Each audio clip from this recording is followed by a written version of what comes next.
Friends, Nayana ആദി YouTube ചാനലിലേക്ക് വീണ്ടും സ്വാഗതം.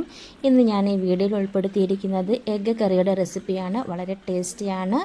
വളരെ വേഗത്തിൽ നമുക്ക് തയ്യാറാക്കിയെടുക്കാം. നേരെ വീഡിയോയിലേക്ക് പോകാം. ഒരു പാൻ ചൂടാക്കുക. ഈ പാൻ ചൂടായതിന് ശേഷം 3 ടേബിൾ സ്പൂൺ വെളിച്ചെണ്ണ ഒഴിച്ചു കൊടുക്കുക. എണ്ണ ചൂടായി. നമുക്കിനി ഈ ചൂടായ എണ്ണയിലേക്ക് ഒരു 1/4 ടീസ്പൂൺ കടുക് ഇട്ട് കൊടുക്കാം. ഈ കടുകെല്ലാം പൊട്ടിയതിന് ശേഷം 3 മുട്ടയ്ക്ക് 3 സവാളയാണ് ഞാനിവിടെ എടുക്കുന്നത്. 3 സവാള വളരെ ചെറുതായിട്ട് അരിഞ്ഞ് ചേർത്ത് കൊടുക്കുക. 8 പീസ് വെളുത്തുള്ളി ചേർത്ത് കൊടുക്കാം. ഒരു തക്കാളിക്ക് അരിഞ്ഞ് ചേർത്ത് കൊടുക്കാം. 3 പച്ചമുളക്, നല്ല എരിവുള്ള മുളകാണ്, നടുവേ കീറിയത് ചേർത്ത് കൊടുക്കാം. ഇത് നന്നായി വഴറ്റിയെടുക്കുക. ഏകദേശം ബ്രൗൺ കളർ ആകുന്നവരെ വഴറ്റിയെടുക്കണം.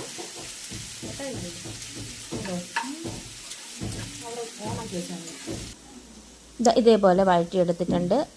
നമുക്കിതിൻ്റെ നേർപകുതി ഒരു പാത്രത്തിലേക്ക് തണുക്കാൻ മാറ്റി വെക്കണം. മുളക് മാറ്റി വെച്ചിട്ട് മുളകെടുത്ത് നമുക്ക് അരയ്ക്കണ്ട. ഇതിൻ്റെ നേർപകുതി ഞാനൊരു പാത്രത്തിലേക്ക് മാറ്റിയെടുക്കുകയാണ്. ഇത് തണുക്കാൻ വെക്കാനാണ്.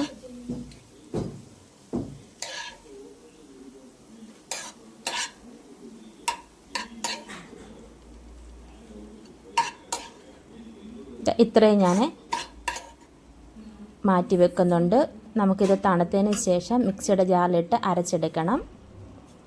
നമുക്കിനി ബാക്കി മസാലക്കൂട്ടുകൾ ചേർക്കാം. 1/4 ടീസ്പൂൺ മഞ്ഞൾപ്പൊടി, വളരെ കുറച്ച് പെരുംജീരകം, 1/2 ടേബിൾ സ്പൂൺ മല്ലിപ്പൊടി, 1 ടേബിൾ സ്പൂൺ മുളക് പൊടി, 1/4 ടീസ്പൂൺ ഗരം മസാല. ഇത്രയും മസാലകൾ ചേർത്ത് നമുക്ക് നന്നായി ചൂടാക്കിയെടുക്കണം.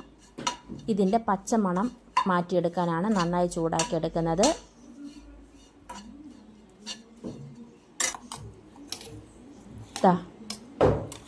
സവാളയും തക്കാളിയൊക്കെ നന്നായിട്ട് തണുത്തിട്ടുണ്ട്. നമുക്കിത് അരച്ചെടുക്കാം.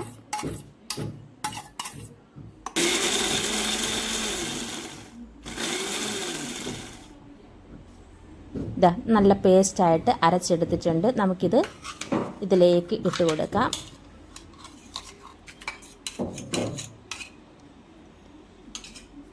ഒന്നര ഗ്ലാസ് വെള്ളം മതിയാകും നമുക്കിതിന് ഗ്രേവി ആക്കിയെടുക്കാൻ. വളരെ എളുപ്പമാണ് കുക്ക് ചെയ്തെടുക്കാൻ.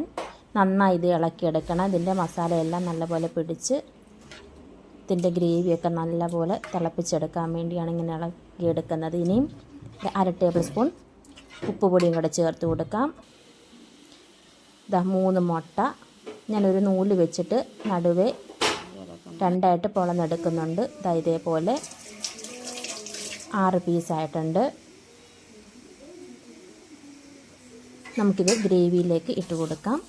കുറച്ച് കറിവേപ്പിലയും കൂടി ഇട്ട് കൊടുത്തതിന് ശേഷം മുട്ടയുടെ പീസുകൾ ഓരോന്നായിട്ട് ഇട്ട് കൊടുക്കാം.